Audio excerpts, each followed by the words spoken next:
You're listening to Hawk Talk with former Seahawks wide receiver Michael Bumpus. Powered by Seahawks.com. Now, here's your host, Nasser Kyobe. Welcome into another edition of Hawk Talk. Yes, we're here for the Super Bowl 60. I am live from the Seahawks Media Availability Center down there in San Jose. Michael Bumpus is joining us from Radio Row over there in San Francisco. Bump, I can't believe we're finally here. We've talked about this moment for a long time, and we are finally here speaking to resistance, the Seahawks in the Super Bowl. Hey, you've been talking about this for like 9 years, dog. Yeah. Finally, we are here. Every year, Nass is like, this is the year. We're going to the Super Bowl. So that makes it that much sweeter that we had to wait this long. I don't mind waiting, but we're finally here. Absolutely. Bum, tell me about your week a little bit, because to peel the curtain back a little bit, a little different experience. I'm staying at the team hotel. Bump's going to join us at the team hotel tomorrow, but right now you're staying in San Francisco. Tell me the vibes on Radio Row. It's crazy. This is my first one. Obviously, first time the Hawks have been to a Super Bowl since I've been working for them. Anybody that you can think of that you like in the NFL, I have seen. From Brock Purdy, Trevor Lawrence, Fred Warner, even the throwbacks, man, Sean Alexander. I even saw, Big Hank. Talked to Big Hank over there. Okay, yeah. Even guys who aren't even in the league right now, but it's crazy. Everyone is just trying to get their stories together. We're scratching each other's back. You do an interview for me. I do an interview for you. It's been fun, though. Good experience. No, that's great. And it's been nuts over here. Being a part of opening night was an experience I'll never forget. For one, we're helping get guys all over the place. There's a million podiums. There's people dressed up in weird suits asking random weird questions. Everyone and their mom gets credentialed to that event. And then afterwards, we've been having the media availabilities here, guys doing a million things. It's really hard on the players throughout the week. They have to sit at a podium for 1 hour. They have to do that 3 straight days, the bigger name guys, and then everyone else is kind of at different tables, and anyone can come up and ask you questions. So our guys have handled a lot of that. If you're around them, they're just – Coach McDonald talks about being loose and focused, right, all the time. If you're familiar, if you've seen them shadow boxing, they've been doing that all season, and they're doing that at podiums. They're doing that everywhere. So it's been pretty cool to kind of feel the vibes of the team, because this is who they've been. They're talking their stuff. They're a very confident bunch. I'm excited for what's going down. But let's get into these New England Patriots. What's on tap? What's on tap?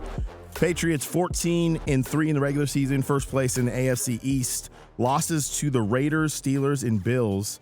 Wins over the Dolphins, Panthers, Bills, Saints, Titans, Browns, Falcons, Buccaneers, Jets, Bengals, Giants, Ravens, Jets, Dolphins, the playoffs to beat the Chargers, the Texans, and the Broncos to get here, Bump. And when you look at this team, they're going to get a lot of the noise is they didn't play anybody.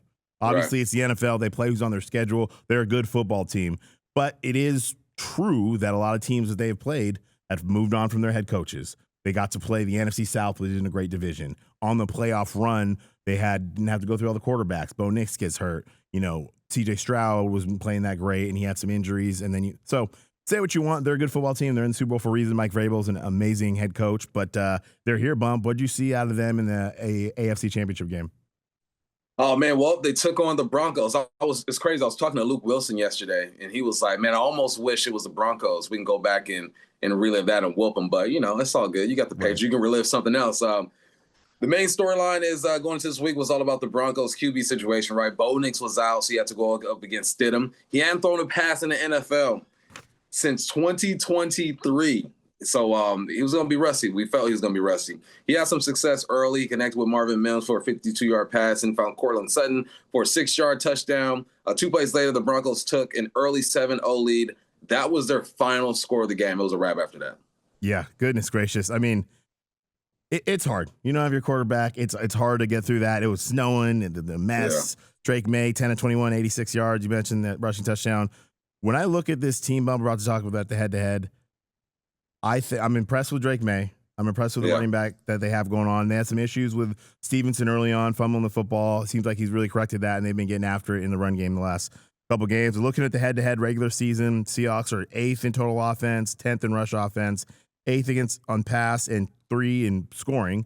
And then you look at the Patriots, they are 3rd in total offense, 6th in rushing offense, 4th pass offense, and 2nd in points per game. So they put up numbers. Again, they played who's on their schedule, but offensively they stack up pretty high. Yeah, numbers are good. And for, like you said, you play who you have to play. Defensively, the Hawks are number 6. Overall, they're number 3 against the rush. They're number 10 against the pass, and their first one comes to points allowed on the other side. The Broncos are 8th overall, 6th against the run, 9th against the pass, and fourth overall. Well, fourth when it comes to points per game. Time of possession is about the same. The Hawks control the ball about half an hour, and the Broncos 31 minutes. You're talking sacks. We got 47 to their 35, and interceptions 18 for the Hawks, 10 for the Patriots. Yeah, obviously good teams, both sides of the ball. You have top offense, top defense. We're going up against each other, so it should be a fun matchup. But as you know, Bump, these teams do have quite the history. Know your history. Seahawks lead the all-time series between both programs, 11-9, 11-8 in the regular season, and 0-1 in the postseason. We don't need to talk about what that one loss was. Get some retribution this week. That's going to happen. The Seahawks have won the last 3 meetings, including the last 4 thing. Bump, that was crazy. The last 4 games have come down to the final play in this matchup. This last time was last year. Seahawks, Mike McDonald's first road game. They go and beat the Patriots 23-20 in overtime in Foxborough. Jason Myers kicked the game, tying and game-winning field goals. Geno Smith had a great day, threw for over 300 yards and a touchdown. DK Metcalf had 10 receptions, 129 yards and a touchdown. And that was the first, if you remember, the first real breakout game for JSN. He had 100 yards. That was the first time he'd eclipsed 100 yards in his career. Obviously, he's had a million since then. And then for them, you know, Brissett was the quarterback. A lot of different teams on both sides. Obviously, Vrabel, the head coach and all that. The one guy that is another constant in that game was Hunter Henry. He had 8 receptions for 109 yards. Hunter's got a little bit more, you know, got some less tread on the tires. I'll say that. He's been around for a little bit, but he's still a good player. So we'll see what happens there. Hopefully the Seahawks can repeat that history. But we will take a quick look through the NFC West. What's the word? Where my soldiers at? West side. Where my soldiers at? West side. And the Seahawks are the NFC West champs again. What's the word in the West? On Hawk Talk. You know when like the police have a situation going down and like, hey, nothing to see here. Keep moving. Nothing to see here. That's what the West is like. There's nothing to see because the West belongs to the Hawks. We already knew that. The only news is that the Cardinals are set to hire Rams offensive coordinator Mike LaFleur as their head coach. He's replacing Jonathan Gannon, who's let go at the end of the season. And the 49ers are also hiring Raheem Morris as their defensive coordinator to replace Salah, who is now the head coach with the Titans. You know, we still got news to make. You know, right. We just got film to put out there. Everybody else at home, but making moves in the division. Yeah, it'll be interesting to see LaFleur. I think he's a good coach. He's got a lot to step into. That's not a great situation right now in Arizona, but we will see. But to your point, Bump, those teams aren't playing. The Seattle Seahawks are in the Super Bowl. Let's get back into those Patriots. Man up. Hey, who you got? Who you got? You know what time it is. Man up. Man up, brother. Man up. Man up on Hawk Talk.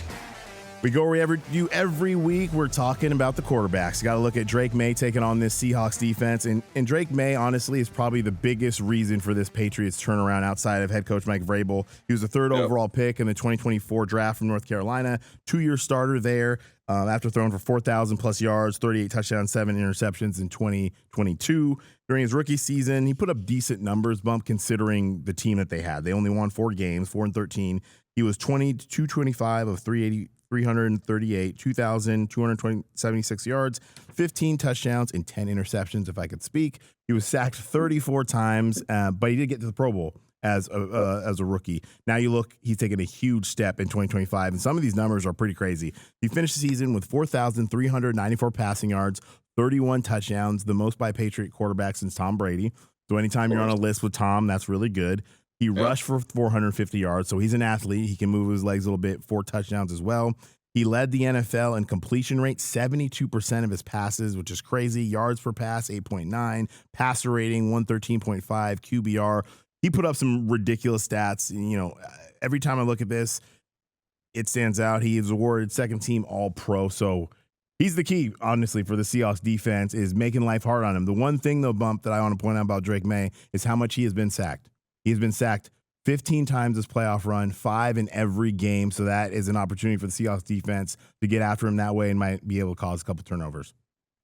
Yeah, Drake May, he's the reason. He's the reason these guys are here. Got some weapons around him we'll talk about, but 23 years of age, second youngest quarterback to start in a Super Bowl behind the great Dan Marino. Dan ain't won one. Drake ain't gonna win one either. All right, let's talk about our quarterback.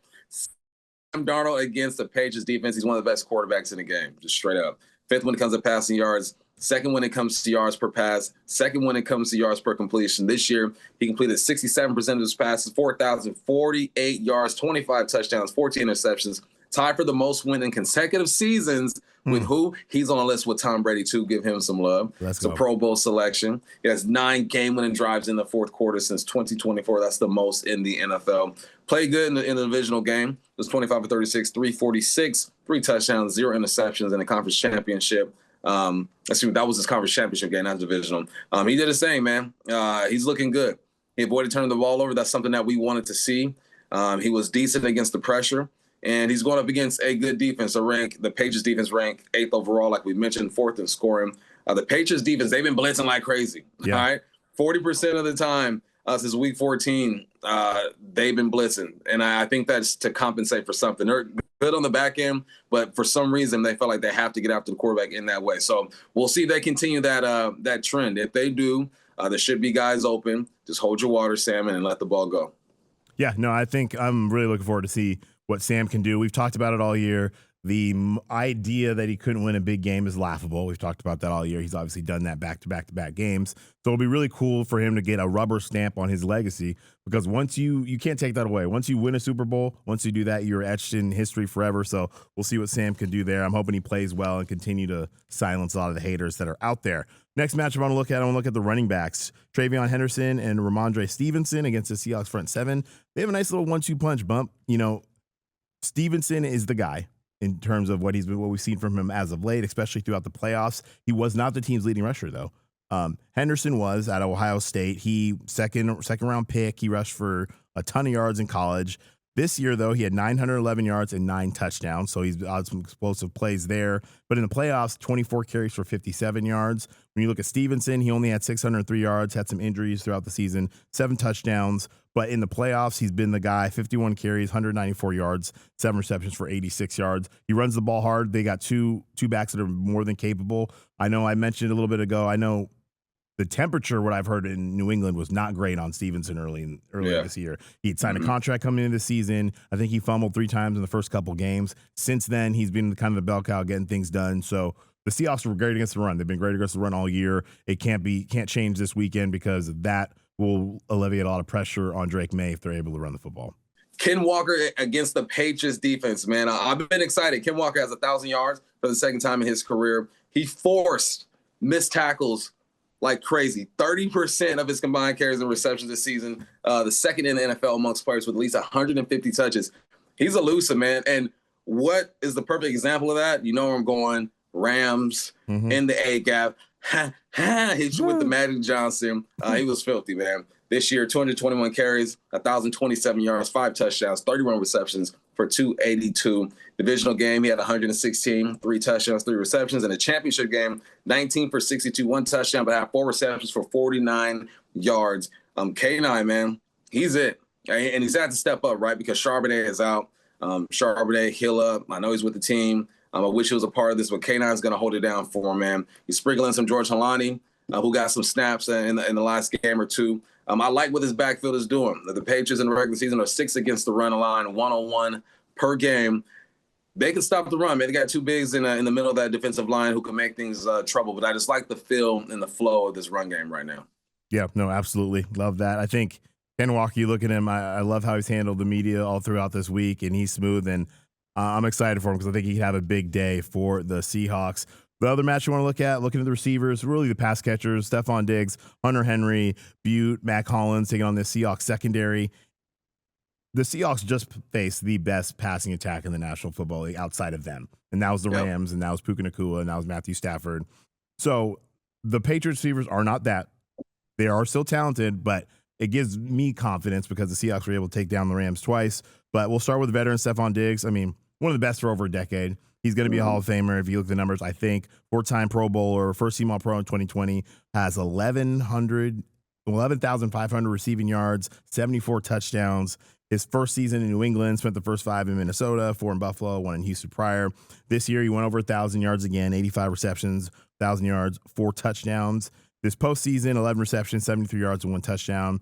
He's played in 17 postseason games and almost has 1,000 yards receiving. He would be the 18th person or the 19th player in NFL history to have 1,000 yards in the postseason. So he can get it done. Hunter Henry, 10-year vet. He's enjoyed one of the best seasons of his career. 60 receptions, 768 yards, 7 touchdowns, career high in yards. Then you got Butte. He's got 8 8 receptions, 147 yards, and 1 touchdown in the playoffs. He made some big catches there. And Matt Collins, 46 receptions, 550 yards, 2 touchdowns. They got playmakers, but advantage Seahawks, in my opinion. We've seen this all year between Devin Witherspoon, Reek Woolen, Josh Jobe, Kobe Bryant, you name all of them, Julian Love. I think the Seahawks have the advantage in that matchup. Yeah, I like it. Diggs not the guy that we knew from Buffalo and the Vikings. Still a good football player, but works from the slot.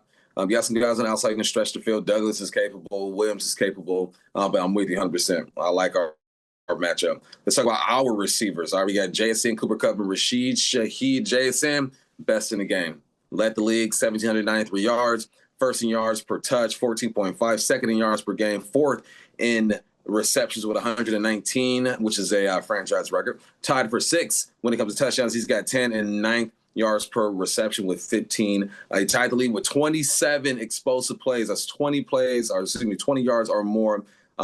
Best receiver in Seahawks history when it talks about one season, and that's hard to do with DK and Largent and Lockett. I mean, the list goes on and on. Right. His 13 90-yard games are the most in a single season in NFL history by a player 23 years or younger. Pro Bowl selection, first team All-Pro this year. He got 50 out of 50 votes. It was unanimous. We can go on and on. That's a short list of his accomplishments there. On the year, like I said, 1,700 yards. In the divisional game, 3 receptions, 19 yards, and a touchdown. Only the second time all year JSN was not the team's leading receiver. I believe A.J. Barner was the other one that one time. NFC Championship game, he had 10 for 153 and 1 touchdown on 12 targets. What about Cooper Kupp, man? People were sleeping on this acquisition. I really like this acquisition. He's been solid all year. And again, he's going to do things that aren't going to show up in the box score. He's one of the best blocking receivers out there. Jake Bobo even said he went to the Cooper Kupp school of blocking. Kind of been that way his whole career, just a dog. 5 receptions, 60 yards in the divisional game, and then 4 receptions, 36 yards, and a touchdown in the NFC Championship game. Some huge catches. He had the huge first down, and he had the go-ahead touchdown at the end of that game.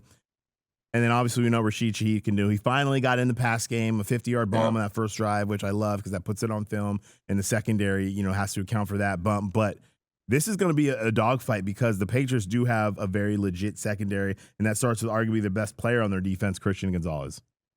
Yeah, man. Made the Pro Bowl for the first time in his 3-year career. He was second-team All-Pro in 2024. He was at Oregon, and he was 17th overall pick in the 2023 draft. And according to Next Gen Stats, Christian Gonzalez has faced 62 targets in zone coverage this season, including the playoffs, without allowing a touchdown, the most by any defensive back in the league. Seahawks rookie Nick McGuire ranked second with 61 targets without a touchdown allowed. Gonzalez allowed a touchdown in zone coverage against Houston in Week 6 of the 2024 season and has faced 81 consecutive zone targets without allowing a score this year. He had 69 tackles, 10 passes defended, and then you have the veteran Carlton Davis. He has 69 tackles, 10 passes defended, and 3 TFLs.